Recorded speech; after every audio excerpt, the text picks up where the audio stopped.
Go. Alright, I just want to show you guys how simple this tool was to use for installing the front bushings. Just got some grease on there, silicone base grease, otherwise it'll break them down. Then there's like a little cutout in there for that metal flange when that goes through.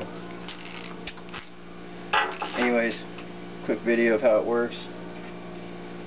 Just because Vern and Rob were cool enough to make this for me.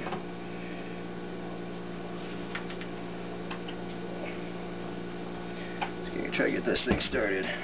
Not very many threads left.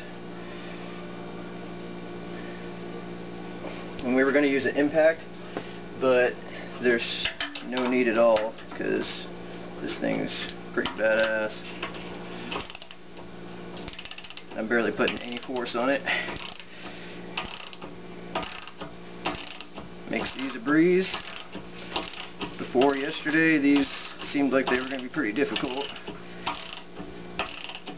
But with this tool,